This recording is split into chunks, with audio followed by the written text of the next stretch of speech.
Pastor Andrés, es que los cojines, esas almohadas, os cobran €1. Como ir a un partido de fútbol, ¿verdad? Siempre te venden algo extra ahí. Muy bien. Volviendo a nuestro tema, este versículo es sumamente importante. Como hemos dicho, vamos a ir acumulando más información, ayudándonos a entender cómo se desarrolla este versículo. Una pregunta: ¿quién aplasta la cabeza de la serpiente, de la simiente de la serpiente? Cristo. No sabemos quién es aún, ¿verdad? Pero bien, estáis haciendo bien. Intentemos avanzar de tal manera como que nunca lo hemos leído esta historia antes. Sabemos quién es ese personaje, pero intentemos como si que lo estamos leyendo de la primera vez. Curiosamente, este pasaje, que es tan importante, que nosotros reconocemos como la simiente de la mujer siendo la persona de Jesucristo, la Iglesia Católica no lo reconoce.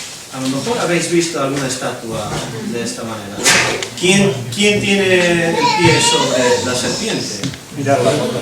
Mirad la foto. Pero el versículo, ¿qué dice? Es la simiente, ¿no? Pero Tiene María. y el apóstol Pablo en Gálatas también lo aclara para nosotros. Un pequeño anécdota, pero algo que creo es importante notar esto, porque la salvación, la redención no viene a través de ella, sino a través de la simiente de Eva. No para liarnos, ellos llegan a un entendimiento de esto a través de lo que llamamos alegoría, pero lo dejamos ahí. Continuamos con las consecuencias. Las consecuencias ahora eran de la serpiente, ahora son para la mujer. ¿Cuáles son las consecuencias que sufrirá la mujer? ¿Alguien sabe? Dolor de parto, y mi hermana bien sabe de eso, habiendo recién dado a luz. Y es algo irónico en el sentido de que lo que antes era bueno sigue siendo bueno, pero ahora es algo dificultoso, algo muy doloroso. Si eres madre entiendes bien eso, o a lo mejor lo entenderás algún día, Dios mediante. Luego las dificultades para el hombre también incrementan, o empiezan, mejor dicho, con el sudor de la frente, es decir, el trabajo. Ojo, el trabajo sigue siendo bueno, ¿verdad? Dios no ha cambiado a decir, ahora, bueno, pues si tenéis que trabajar. No, es que ya tenía trabajo el hombre, ¿verdad? El trabajo sigue siendo bueno, pero ahora es dificultoso, ¿verdad? Como que la tierra se está rebelando contra, ¿verdad?, el hombre. Ha causado efectos incluso en el mundo. Lo que antes le venía fácil, ahora es causa de gran dificultad. Y es la misma dificultad que tenemos hasta hoy en día. Sí. Pero también vemos una de las consecuencias que Dios había prometido. Vemos ahora que hay separación, ¿verdad?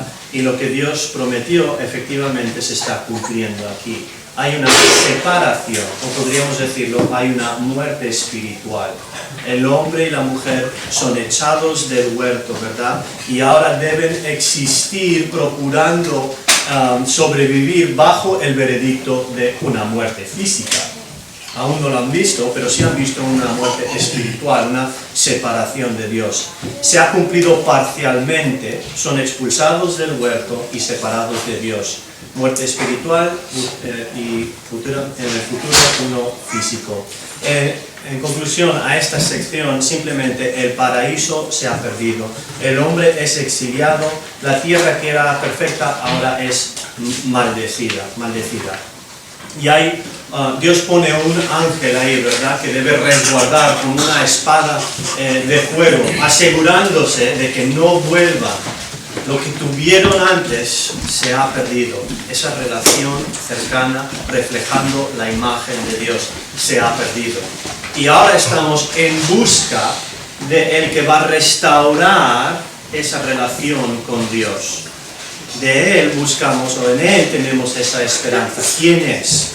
Anhelamos encontrar ese personaje al leer este libro.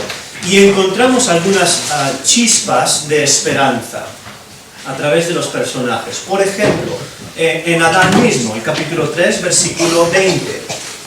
Y llamó a Adán el nombre de su mujer, Eva, por cuanto era madre de todos los vivientes.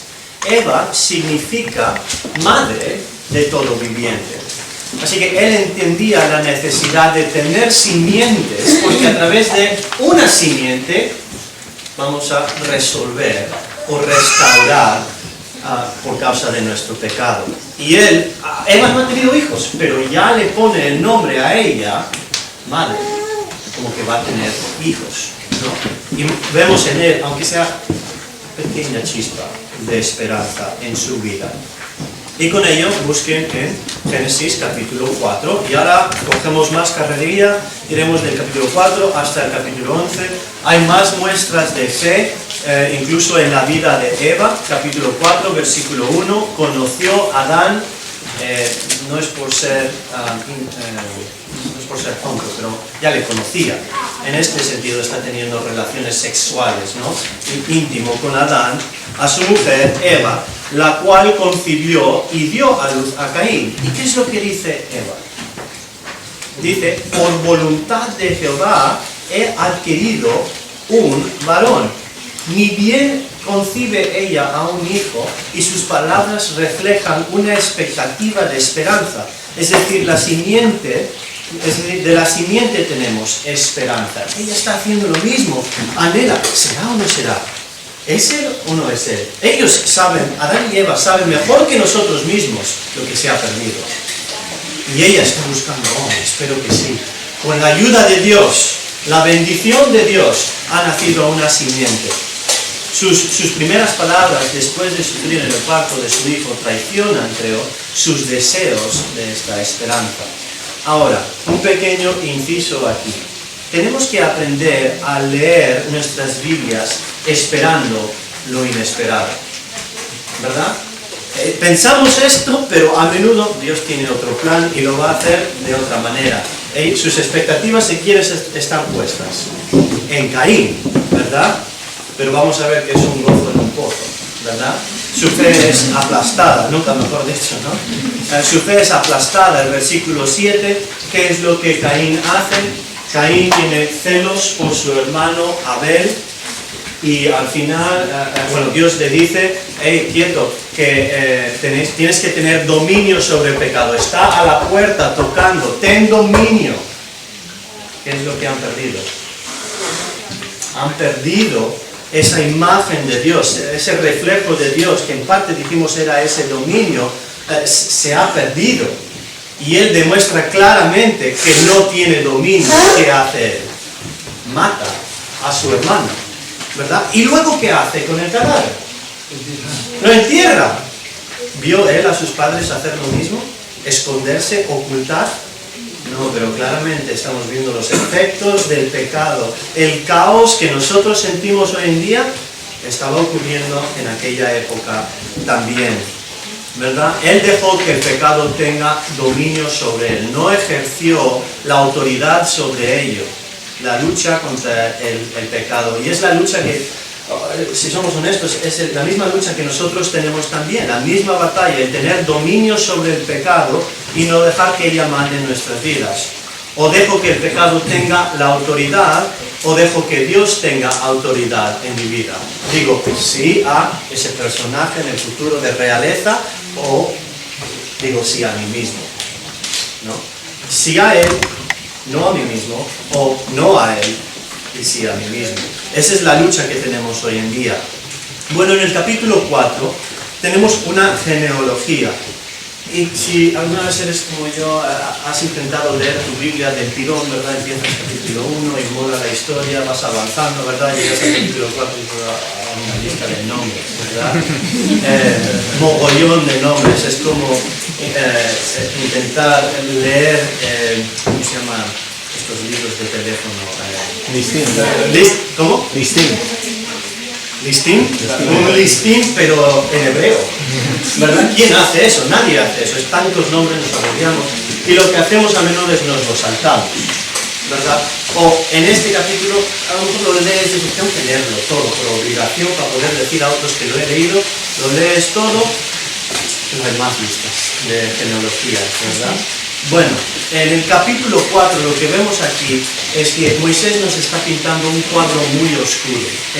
La genealogía es de Caín hasta Lamec, un personaje a lo mejor un poco desconocido, pero vemos aquí que el dominio del pecado ha sembrado sus raíces en la humanidad y es caótico. Al llegar al final del capítulo, vemos a este hombre, Lamec, que tiene unas palabras oscuras, digámoslo de esta manera. Versículo 23. Versículo 23. Y dijo Lamec a sus mujeres, Ada y Zila, oíd mi voz, mujeres de Lamec, escuchad mi dicho, que un varón mataré por mi herida, y un joven por mi golpe. Sí, 7 veces será vengado Caín. Lamec en verdad 7 veces 7, 70 veces 7 lo será. Esto aquí es una poesía, un cántico. A lo mejor no nos lo queda claro, pero porque está en hebreo. Si fuese para hacernos quedar claro, lo que ha hecho los traductores es lo han puesto el formato un poco distinto. Notad que está metido un poquitín. Él está cantando aquí. Lamec se está jactando de lo que ha hecho. Está demostrando orgullo por su pecado. Lo que nos sugiere es que no vamos a ver mucho dominio sobre el pecado a través de este linaje. Así que no vamos a seguir este linaje. No parece ver mucha esperanza de él, ¿verdad? Y por eso, con ello llegamos a una segunda genealogía. Y esta lo saltamos, ¿verdad? Es lo que solemos hacer en el capítulo 5. Pero es como que se repite con otra genealogía. Y vemos aquí algo que destaca. ¿Qué es lo que repite Moisés, nuestro autor? ¿Qué repite en este capítulo? En el capítulo 5. Vamos al capítulo 5. Una nueva lista. ¿Vivió? ¿Vivió? ¿Vivió? ¿Qué más? ¿Murió? Y engendró. Fulano, Mengano vivió, tuvo hijos, tantos años vivió y luego murió. Fulano vivió tantos años, tuvo tantos hijos y murió. Esto es una lista de muertos, de difuntos. ¿Verdad? ¿Verdad? Y decimos, agobia esto, pero ¿qué es lo que está haciendo resaltar a través de la repetición? Las promesas de Dios se están cumpliendo. ¿Verdad? Sí, que mueren, tardan años, pero sí mueren. Míralo, es una lista de muertos, pero hay esperanza. ¿Dónde vemos la esperanza? En que tienen hijos. Se están multiplicando. Esto es algo bueno, es de bendición. ¿Por qué es de bendición? Porque de ello vendrá la simiente prometida, la que estamos buscando. Así que hay chispas de esperanza, incluso en esta segunda genealogía que nos agobia. Pero también, notadlo en el versículo 29.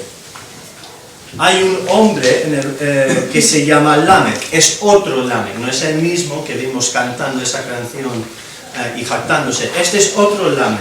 Y él dice algo muy interesante, mostrando esperanza. ¿Qué es lo que dice él? Y llamó a su nombre Noé, su hijo Noé, lo cual significa ayuda o alivio, diciendo: este nos aliviará de nuestras obras y del trabajo de nuestras manos a causa de la tierra que Jehová maldijo. Notamos que él incluso está aludiendo a la dificultad que ha causado el pecado. Vuelve y mira hacia atrás y dice: mira lo que tenemos que hacer ahora. Espero que de mi hijo sea la ayuda del Señor, el que va a traer alivio.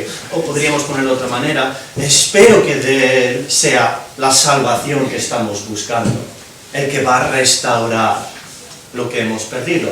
¿Veis eso? Vemos esa chispa. ¿Será este Noé la simiente prometida con autoridad divina, autoridad que necesitamos? Pero llegamos al capítulo 6 y ¿qué es lo que empieza? ¿Qué historia continúa? El diluvio, ¿verdad? Notad el versículo 5, cómo se está extendiendo el mal a través de la humanidad. Y vio Jehová que la maldad de los hombres era mucha en la tierra y que todo designio de los pensamientos del corazón de ellos era de continuo solamente el mal. Más absoluto no lo podría decir. Claramente la humanidad está siendo violada por el pecado del hombre. Esto es desastroso, esto es caótico, y es por causa del pecado.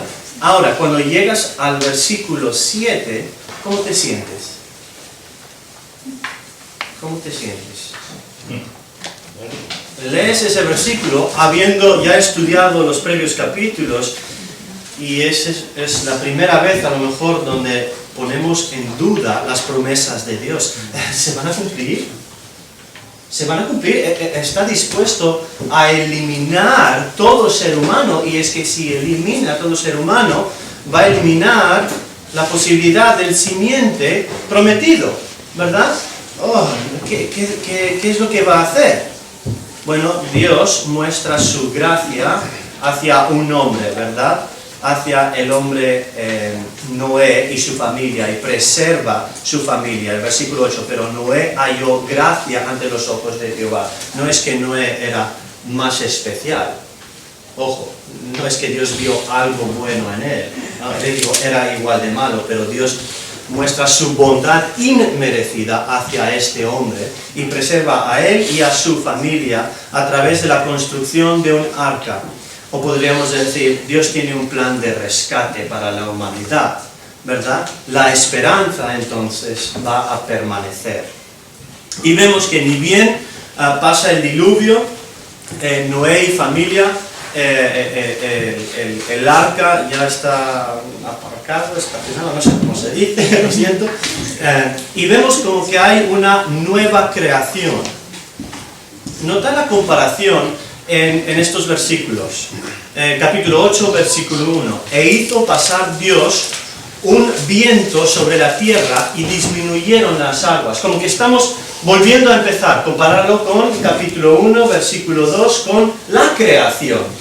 Viento y espíritu son la misma palabra, y hay que discernir con el contexto cuál es el que deberíamos escoger. Luego, el capítulo 9, versículo 1 y versículo 7. Fructificad, multiplicaos, llenad la tierra. Otra vez, fructificad, multiplicaos, procrear abundantemente. ¿Te suena eso? Sigue la promesa, seguimos buscando, ¿verdad? Esto sigue siendo algo bueno. Capítulo 1, versículo 28. Y Dios les bendijo y les dijo, fructificad, multiplicaos.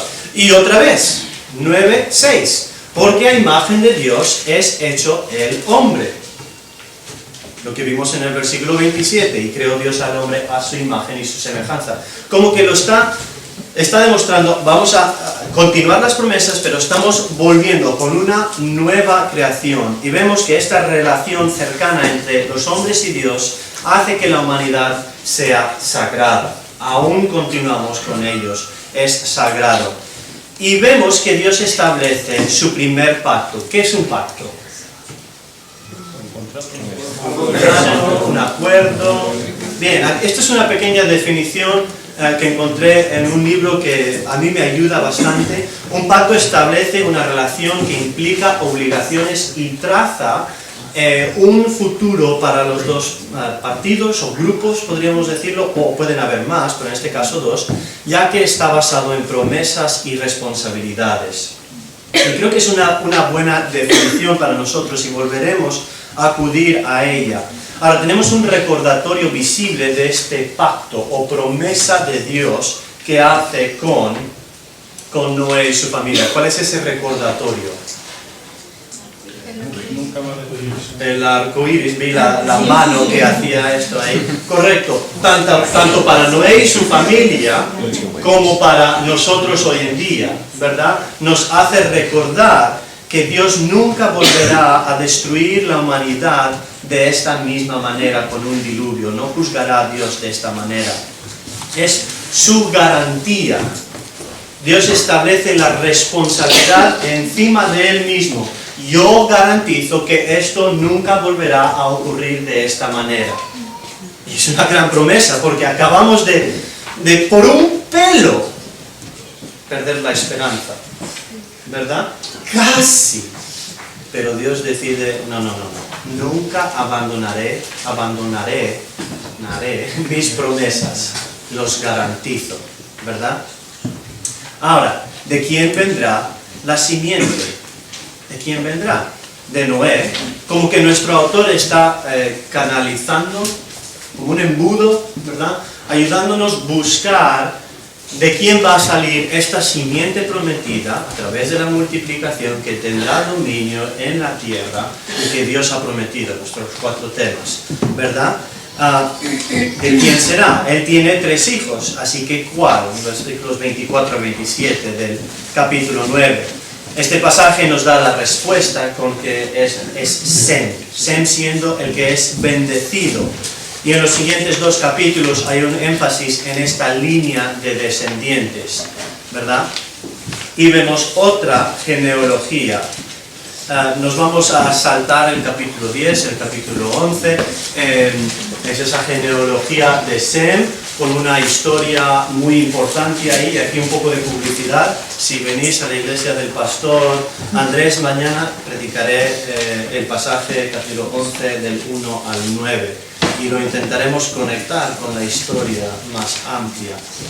Bueno, aquí es esta lista de Sem. Sem literalmente significa nombre. Moisés, ya hemos dicho, nos está encaminando, ayudándonos a buscar a un personaje en particular. Y nos lleva a otro personaje que va a ser un patriarca en Israel. Este hombre tendrá un gran nombre. De la lista, que empezamos con nombre, buscamos a un hombre que tendrá un gran nombre, ¿verdad? ¿Y quién es este personaje? Abraham, muy bien. Capítulo 12, ya avanzamos hasta ahí, capítulo 12. Un hombre cuyo nombre Dios sí exalta o engrandece. Aquí encontramos a Abraham, un don nadie. Su hermano ha fallecido, su padre ha fallecido, su mujer es estéril, no puede tener hijos, y eso es un gran problema, ¿verdad? Habiendo entendido lo que hemos estado hablando, esto es muy problemático para nosotros. Bueno, es un don nadie, curiosamente su nombre es Padre Exaltado. Un poco irónico, ¿verdad? Te presentas a alguien, hola, me llamo Padre Exaltado. Ah, sí, ¿cuántos hijos tienes? Ninguno. Eras padres ahí, ¿verdad? Pensando. Un poco extraño. Él ahora sale, es enviado por Dios, ¿verdad? Y está en rumbo a una tierra desconocida para él. Y Dios le da una promesa en el capítulo 12, versículos 1 al 3, en particular 2 y 3. Pero Jehová había dicho a Abraham, vete de tu tierra y de tu parentela y de la casa de tu padre a la tierra que te mostraré. Los tengo ahí bien los versículos. Y notad algunos aspectos importantes de esta promesa que Dios le da. Primero, tierra. Vete de tu tierra, de la parentela y de la casa de tu padre a la tierra que te voy a dar, ¿verdad? Esto es una promesa. Vas a tener tierra. Luego le promete una nación, ¿verdad? Es decir, multiplicación, ¿no? Va a tener hijos. Luego, un gran nombre. Dios le va a exaltar. Abraham significa exaltado, pero luego es cambiado a Abraham, ¿verdad? Y luego, una bendición al mundo. Vemos que también encontramos las promesas tienen un propósito misionero aquí, porque esta nación será de beneficio, beneficioso a todas las naciones, al mundo. El propósito de la existencia de Israel es de restaurar al mundo a su estado preedénico. En esencia, Dios usará esta nación como un puente para cerrar la brecha de la comunión entre Dios y el hombre. Y esto demuestra sus propósitos redentivos. Vemos que tenemos un Dios misionero aquí, ¿verdad? Tiene un Dios misionero. No se detiene solamente con un grupo, sino esto es para todo el mundo. Israel no debería encerrarse o aprisionar la verdad sobre Dios con ellos mismos. Deberían ser misioneros, ser una luz, ¿verdad? O bendición al mundo. También vemos promesa de realeza. la simiente asumirá un destino político y real, un gran nombre, donde el resto de las naciones vendrán, acudirán a él y serán bendecidas por él. Pero también notamos que hay oposición. Una y otra vez hay oposición, y esto va a destacar. La oposición aún así será derrotada por Dios mismo. Maldeciré a los que te maldicen, ¿no? Te maldicen porque están diciendo no al rey y sí a ellos mismos. Y vemos que Dios, justo antes de establecer un pacto en el capítulo 15 ahora, después de 3 capítulos, finalmente Abraham cree las promesas de Dios. ¿Qué hizo? ¿Qué hizo Moisés? Abraham. ¿Qué hizo? Nada. Creyó, ¿verdad? Y los autores del Nuevo Testamento mirarán hacia el pasado y dirán: Abraham fue justificado por su fe, no por lo que hizo, sino por su fe ¿en quién?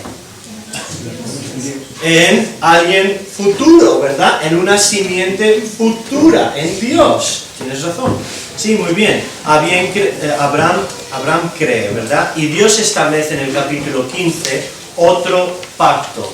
Recordando, o a lo mejor mirando incluso la definición que tenéis ahí de un pacto, establece una relación entre dos partes, hay acuerdos, responsabilidades, ¿verdad? Y si leemos este capítulo con este pacto, es muy importante el pacto, pero es un poco raro, ¿verdad? Especialmente cómo establece el pacto. Hay algunos animales que son sacrificados. Esto era algo muy común en aquella época, en la antigüedad. Al establecer un pacto, que hacían, cogían animales de diferentes tipos, los cortaban a la mitad y el cadáver lo ponían al lado, dejando como un camino muy sangriento. Tenemos otras ocasiones, Jeremías 34, versículo 18, donde 2 reyes forman un acuerdo, una alianza, y ¿qué hacen? Andan entre los restos de los animales. Lo que están haciendo es están auto-invocando un juramento, es decir, estoy de acuerdo en cumplir con estos acuerdos de nuestro pacto. Si rompo uno de estos, no me someto, simbólicamente, esto lo demuestra, pero yo me someto a que yo mismo pueda ser cortado a la mitad. Es algo muy importante esto. Entonces, al andar entre ellos, están diciendo: yo garantizo que voy a cumplir con esto, si no, pena de muerte para mí. Era algo muy común en la antigüedad. Para nosotros es un poco, a lo mejor, raro. Pero notad qué es lo que hace Dios con Abraham. ¿Qué hace Dios con Abraham? ¿Alguien sabe? Aún no llegamos ahí. Antes de ello, versículo 12. ¿Qué sucede con Abraham? Una promesa. Dice: mas a la caída del sol sobrecogió el sueño, ¿no? Abraham, y he aquí que el temor de una gran oscuridad cayó sobre él. Es decir, se quedó dormido, ¿sí? Dios le dio un sueño profundo, ¿sí? Queda dormido este hombre. ¿Y quién anda entre los restos de los animales? Versículo 17. Un horno humeando, ¿verdad? Representativo de Dios. ¿Quién anda entre los restos? Es Dios quien anda entre los restos de estos animales. En otras palabras, Dios está diciendo: este pacto es condicional para mí, incondicional para ti. Yo garantizo que voy a cumplir este pacto. Soy la garantía de ello. Te prometo que esto sucederá. ¿Abraham tiene condiciones puestas sobre él? No, ni siquiera anduvo entre ese camino sangriento de los animales. Solo Dios. Así que es condicional a Dios, incondicional a Abraham. Importante eso. Porque ¿a Dios alguna vez no cumplido sus promesas? Siempre los ha cumplido. ¿Ha Dios cumplido sus promesas en su totalidad a Abraham? Aún no, ¿verdad? Aún no. Dios no abandonará sus palabras. Lo que Él dice, Él siempre lo cumple. Vemos que Dios establece una señal, y alguien lo dijo por aquí, la señal, la circuncisión, ¿verdad? El capítulo 17, al igual que un arco iris, le recuerda a Dios y a nosotros de su promesa de preservar la creación de otro juicio por diluvio. Así también la circuncisión sirve para recordarle su promesa de descendientes. Y de paso nos enteramos que, por cierto, vas a estar fuera de esta tierra prometida 400 años, ¿vale? Capítulo 15, 13 al 16. Traza los límites de esta tierra, pero dice 400 años, y Dios está mostrando su misericordia a los habitantes de esta tierra, dándoles oportunidad de arrepentimiento. Y Dios obra, Dios está obrando en sus vidas, pero ellos lo que están haciendo es aún así rechazándole. Ahora, una y otra vez, a través de la vida de Abraham, vemos que las promesas corren riesgo. Una y otra vez, ponen en duda las buenas palabras de Dios, ¿verdad? Primero, el capítulo 16, intentan ayudar a Dios. ¿Cómo intentan ayudar a Dios? Bueno, Sara dice, es que yo ya no puedo tener hijos, ¿verdad? Así que te voy a dar a una criada y con ella podrás tener hijos. Le da a Agar y concibe y tiene Ismael, ¿verdad? Martín Lutero dijo esto, y por cierto, vamos a celebrar 500 años de la Reforma gracias a Martín Lutero. Él dijo esto: un hijo nace intentando ayudar a Dios, mientras que otro hijo nace con la ayuda de Dios. Hay un gran contraste ahí, ¿no? Ellos intentan ayudarle, mientras que Dios dice, no, esto viene solamente a través de mí, yo haré esto. Bueno, el capítulo 17, notamos también en sus propias palabras, son unos abuelillos, ¿verdad? ¿Cuántos años tienen? Versículo 1, era Abraham de edad de 99 años, es decir, ya su mujer en particular, pero ya ha pasado la época de poder concebir, ya, esto ya en la mente humana, esto es imposible, ¿no? Pero Dios le dice en el versículo 6 y en el versículo 16, ¿qué es lo que le dice? Y te multiplicaré en gran manera, y haré naciones de ti, y reyes saldrán de ti. Vemos personajes de realeza van a salir de ellos. Versículo 16, y será madre de naciones, reyes de pueblos vendrán de ella. Os animo a hacer esto. Veo algunos que ya lo hacéis, pero con un boli, leer la Biblia con un boli en la mano y marcar cuántas veces sobresalen palabras como multiplicación o simiente o tierra, y eso te ayudará a trazar algunos de estos temas bíblicos, teología bíblica lo llamamos. Y por otro lado también tenemos que Abraham miente porque Sara, otra vez ponemos en duda, Sara es guapa, ¿verdad? Teniendo tantos años sigue siendo guapa. Hay otro rey, creo que se llamaba Ahimelech, piensa que es la hermana de Abraham y era una media mentira, toma a la mujer, ¿verdad? Y Dios en su misericordia preserva a ella. Irónicamente, ellos salen de ahí siendo bendecidos por otro rey. ¿Te suena eso? Serás bendecidos, ¿no? Serán bendecidos. Y aquí, aunque ellos habían hecho mal, Dios irónicamente los bendice. Si aprendemos algo de todo esto es de nunca dudar las garantías de Dios. Bueno, el capítulo 21, Dios abre milagrosamente el vientre de esta mujer y en su vejez da a luz a un hijo que se llama Isaac. Muy bien. Y esto es algo enorme porque otra vez demuestra la bendición de Dios, ¿no? Si hay hijos es de bendición, estamos notando eso.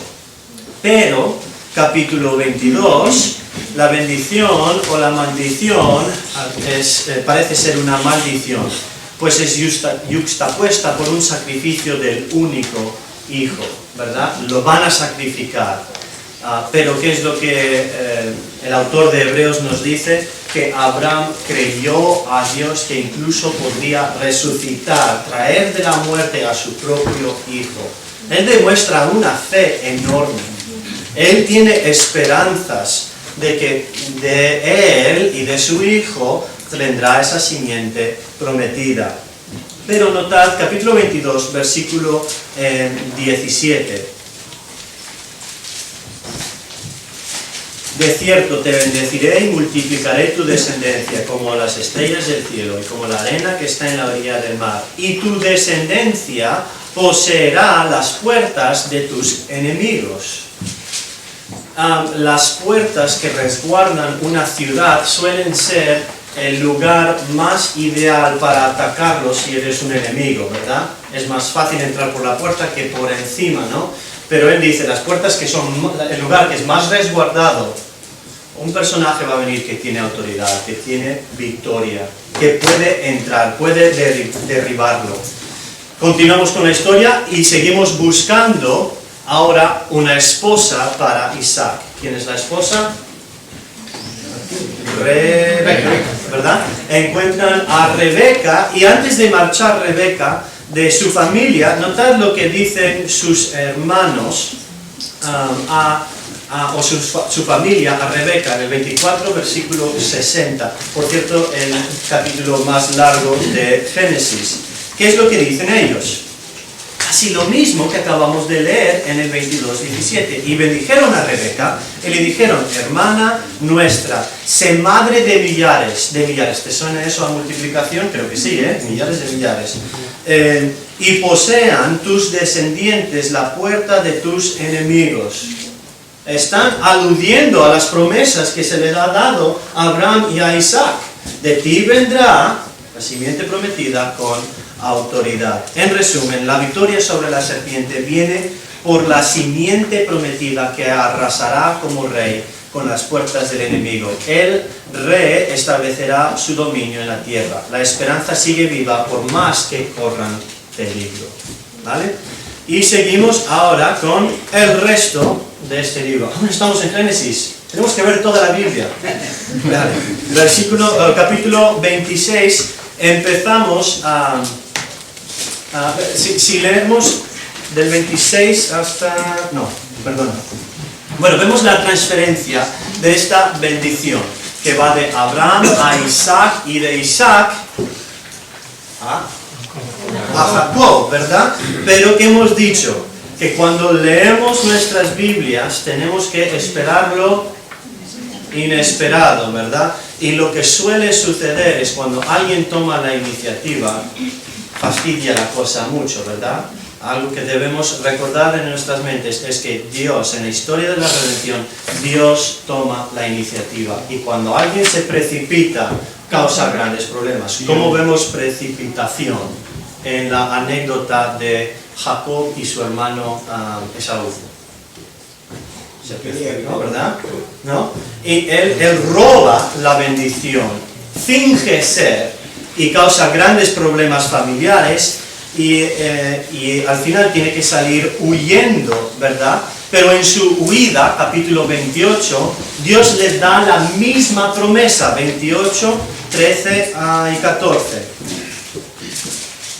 Bueno, al final, serán tus descendientes como el polvo de la tierra y te extenderás al occidente, al oriente, al norte y al sur y todas las familias de la tierra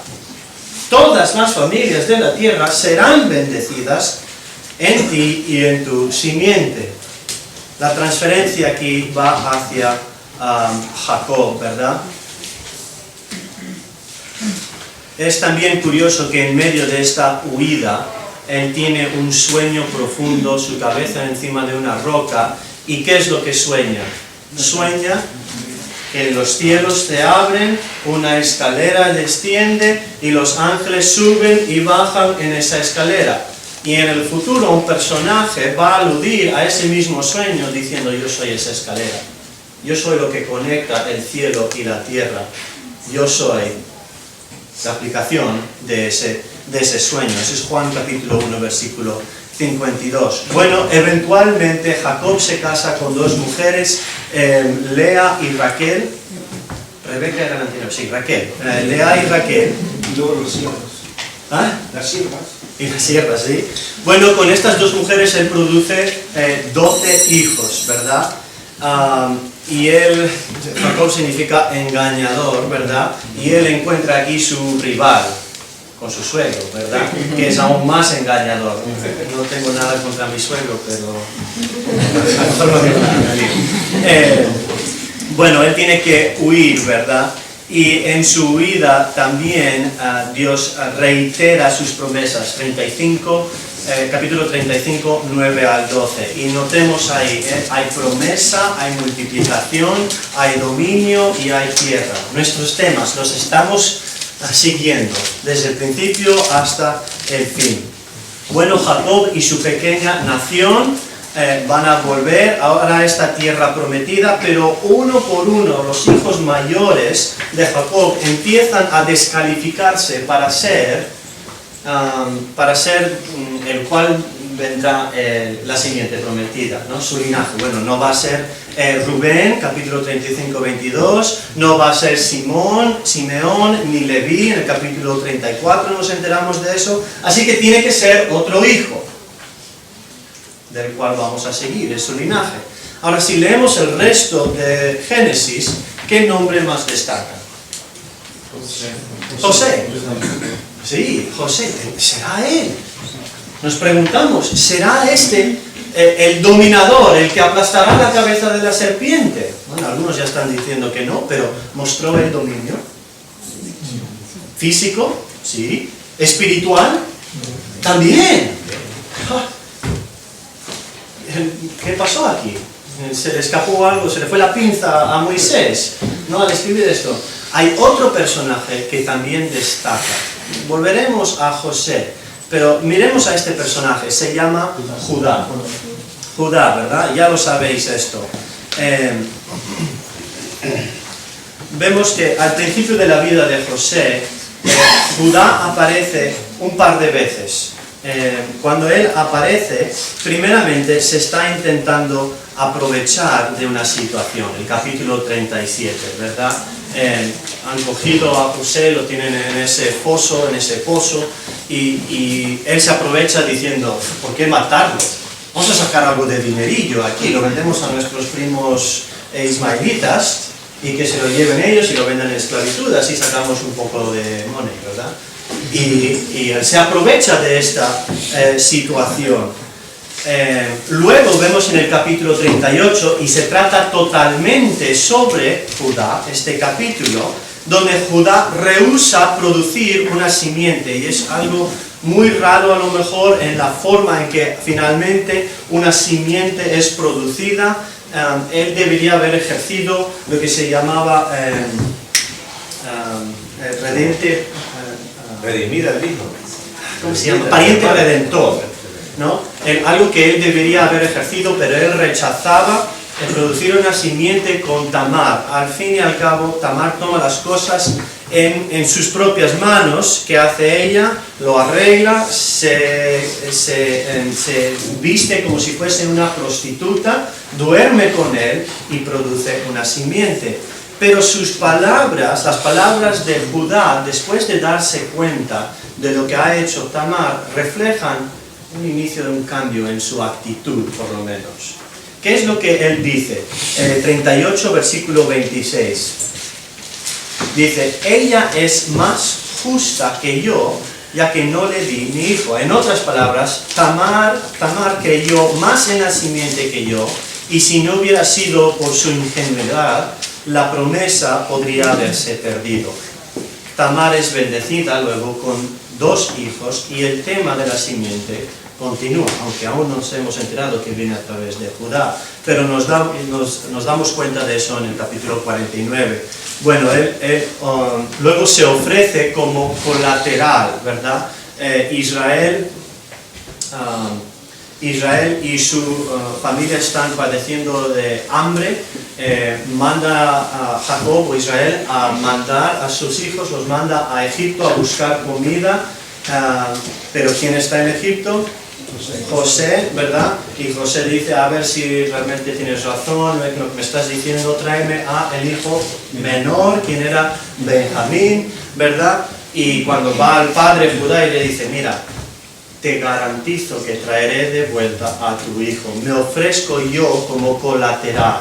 Esto es algo impresionante, creo, un cambio de actitud.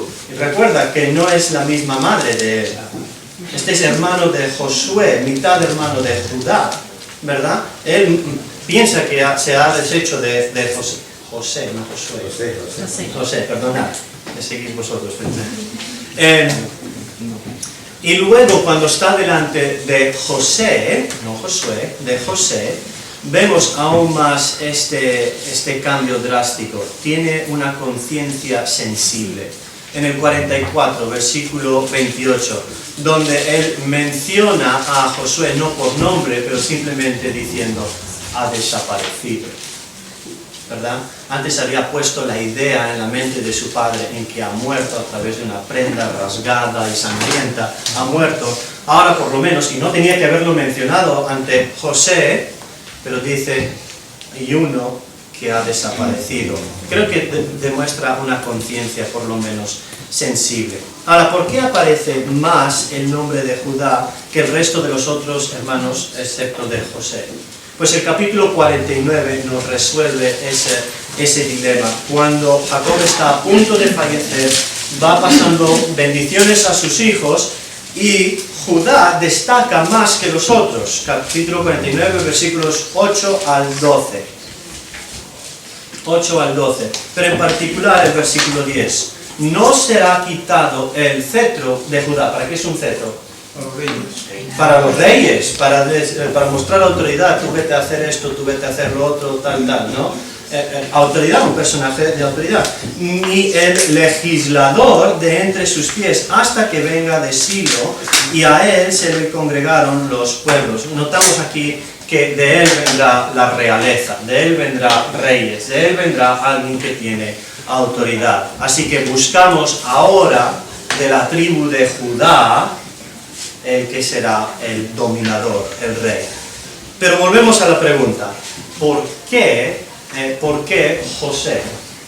¿Por qué tanta historia de José si él demuestra que tiene dominio en la tierra?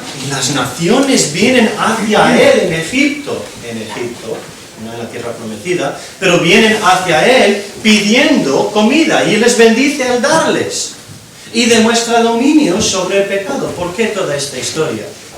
Pues yo creo que José mismo nos resuelve esta duda. En el capítulo 50, versículo 20, donde él interpreta todo este propósito al decirlo, versículos 19 y 21, vosotros pensasteis mal en mi vida, pensasteis mal contra mí, mas Dios lo encaminó a bien para hacer lo que vemos hoy, para mantener en vida a mucho pueblo. Lo que José está diciendo es que yo soy el que preserva la simiente de bendición. Él es el que Dios ha permitido todo esto, lo que parece tan malo y tanto agobio y tanto dolor, para que yo en el futuro, sin saberlo, preserve esta familia. ¿Y cómo los está preservando? Les está dando de comer, ¿no? Les está dando un lugar en donde vivir tranquilamente por un tiempo. Salen de la tierra prometida. ¿Y cuánto tiempo estarán fuera de la tierra prometida? Unos 400 años. ¿Dios está cumpliendo sus promesas? Sí, ¿verdad? Sí, Dios siempre cumple sus promesas. Ni un detalle se le ha escapado a Dios. Él lo está encaminando todo. La esperanza continúa con la venida de la simiente de Judá. Y continuamos ahora a Éxodo. Finalmente, dejamos a Génesis, ¿verdad?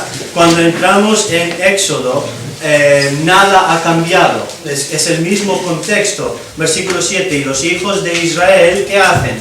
Fructificaron y se multiplicaron y fueron aumentados y fortalecidos en extremo y se llenó de ellos la tierra. Vemos ahí otra vez, estamos siguiendo este tema principal, la tierra, ¿verdad? La tierra prometida, pero la bendición que parece ahora ser de maldición. Pues ¿cómo interpreta la multiplicación Faraón? ¿Cómo lo interpreta? Versículos 9 y 10. He aquí, el pueblo de los hijos de Israel es mayor y más fuerte que nosotros. Ahora pues, seamos sabios para con él, para que no se multiplique y acontezca que viniendo guerra, él también se una a nuestros enemigos. En otras palabras, la multiplicación es de amenaza para él. Versículo 12. Pero cuanto más lo oprimían, tanto más se multiplicaban y crecían, de manera que los egipcios temían a los hijos de Israel. Le sale el tiro por la culata, con todo lo que hace, ¿verdad? No le sale, por más que él quiera oprimir, matar a los niños, aún más Dios le sigue bendiciendo, y es una amenaza para él. Y en medio de esto hay alguien que nace, el gran libertador, ¿verdad? No es Simón Bolívar, para los que es Moisés, ¿verdad? Y hay tanta ironía aquí. En medio de Faraón intentando matar a todos estos niños, sale el que va a liberar a Israel, ¿verdad? ¿Y cómo intentaba matar a los niños? Tirándolos al río. ¿Y cómo es preservado Moisés? A través del río en la cesta, ¿verdad? ¿Y quién salva a Moisés? La hija de Faraón. Faraón está intentando matarlo y su familia está preservándolo, sin saberlo, ¿verdad? Le sale mal todo aquí a Faraón y nos reímos de ello un poco. Yo creo que Dios incluye esto porque Él también tiene sentido del humor. Bueno, Moisés se precipita en la historia de la redención y al final sale huyendo, ¿verdad? Él mismo pensaba ser el gran libertador y lo era, pero se precipitó y marcha a Madián. Ahora, en resumen aquí, cumpliendo sus promesas a Abraham, Isaac y Jacob, el Señor busca un Salvador para Israel. Israel se encuentra en servidumbre en Egipto, pero Dios quiere que ellos le sirvan a Él. El Señor utiliza a Faraón y su oposición en su plan, le usa como una plataforma para demostrar su poder y su fidelidad. Y creo que aquí hay 5 temas, y creo que os los he dado, los 5 temas que hay en este libro de Éxodo. Hay esclavitud o servidumbre, será a Egipto o a Dios. ¿A quién van a servir? ¿Al Faraón? ¿A quién van a servir? La promesa de Abraham, Isaac, Jacob continúa, hay oposición. La oposición de Faraón no sorprende a Dios, él bien lo sabía, y todo esto está planeado. La oposición es para exhibir el poder y fidelidad de Dios y sus promesas. Y esto no le ha sorprendido en nada a Dios. Bueno, capítulo 3 tenemos el llamado de Moisés con la zarza ardiente, ¿verdad? Y en ello Dios toma ahora sí la iniciativa y le empieza a dar un poco de información a Moisés. Incluso le está indicando que va a haber corazones endurecidos. ¿Y quién principalmente representa ese corazón endurecido en oposición a Dios? Faraón, ¿verdad? Una y otra vez, 19 veces, leemos que él tiene un corazón endurecido. Incluso que Dios endurece aún más su corazón, ¿no? Ahora, ¿cuál era la condición del corazón de Faraón antes de que Dios lo endurezca? Era dura, ¿verdad? Va de duro a más duro, ¿verdad? Dios lo va a utilizar, lo cual nos hace también un poco de aplicación a nuestras vidas, en que cuanto más te opones a Dios, más te resistes a Dios, más dura es la caída. Lo dejamos ahí. ¿Bien?